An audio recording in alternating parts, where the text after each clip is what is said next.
Bonsoir, Namaskar.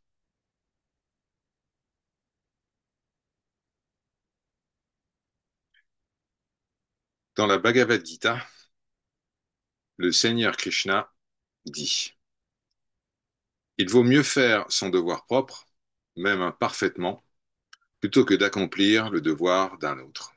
C'est dans le chapitre 3, le verset 35.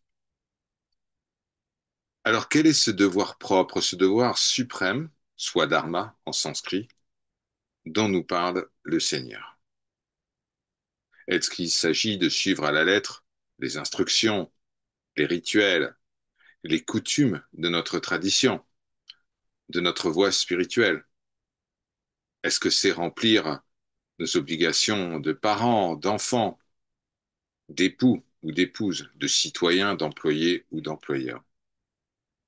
Eh bien, c'est cela et bien, bien plus que cela. Notre devoir éternel peut être résumé en un seul mot, chers amis: l'amour. Notre essence est amour, prem, et notre devoir est d'exprimer cette essence, d'ouvrir notre cœur sans avoir peur d'être jugé ou d'être blessé. Ce que nous sommes est indestructible. C'est ce que nous dit le Seigneur dans la Bhagavad Gita, chapitre 2, verset 17.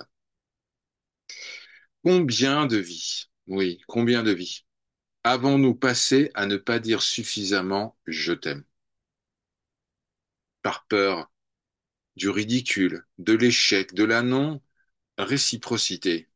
Mais de quoi avons-nous peur? Notre devoir propre est d'aimer. Jésus nous rappelle cela dans l'évangile de Matthieu. Il dit: tu aimeras le Seigneur, ton Dieu, de tout ton cœur, de toute ton âme et de toute ta pensée. C'est le premier et c'est le plus grand commandement. Mais voici le second, qui lui est semblable: tu aimeras ton prochain comme toi-même.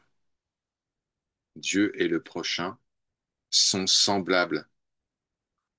Est-ce que Jésus nous demande de suivre tel ou tel rituel? Il nous dit simplement d'aimer Dieu et son visage, tous ses visages, appelés le prochain, même si ce prochain paraît éloigné.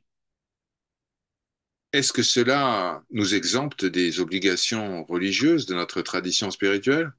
Pas du tout. Toutes ces obligations ont un seul but: tourner notre regard vers le Seigneur qui est amour.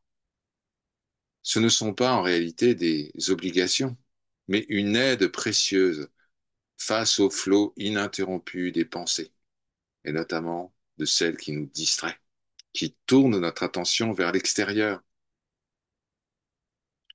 Abandonner la pratique, abandonner la tradition, ça n'est pas la voie.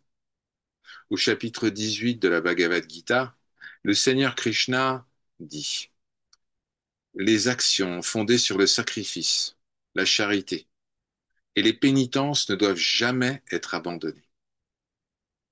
Cela doit être certainement accompli. En effet, sacrifice, charité et pénitence purifient même ceux qui sont sages. Et Jésus nous le rappelle également lors du sermon sur la montagne: celui qui écarte même le plus petit des commandements et enseigne aux autres à faire de même, eh bien sera le plus petit dans le royaume des cieux. L'amour est notre devoir. Prema, c'est dharma. Et notre tradition, notre voie spirituelle vient nous aider à accomplir ce devoir. Par sa grâce. Om Shanti, Shanti, Shanti.